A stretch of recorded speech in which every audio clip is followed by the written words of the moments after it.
Təhsilini döyüş meydanına, gəncliyini isə vətən yoluna dəyişən Niftəliyev Ümid Orucoğlu 20 oktyabr 1998-ci ildə Babək rayonunda dünyaya göz açıb.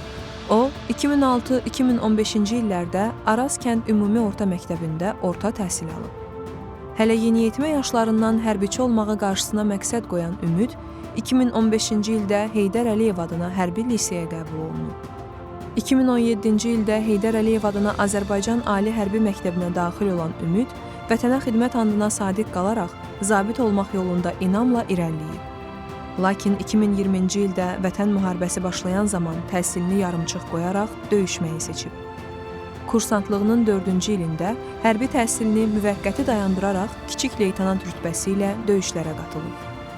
44 günlük Vətən müharibəsində Füzuli, Cəbrayıl və Şuşa uğrunda gedən döyüşlərdə iştirak edib.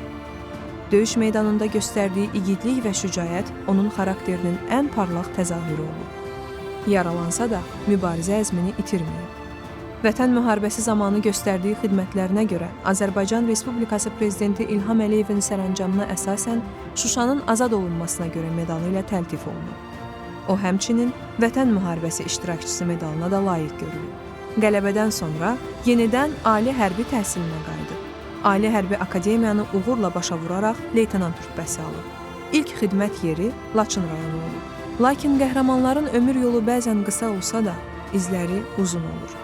16 noyabr 2021-ci ildə Azərbaycan-Ermənistan dövlət sərhədinin Laçın-Kəlbəcər istiqamətində düşmən təxribatının qarşısını alarkən leytenant Ümid Niftəliyev son nəfəsinə qədər döyüşüb və qəhrəmanlıqla şəhidlik zirvəsinə ucalıb.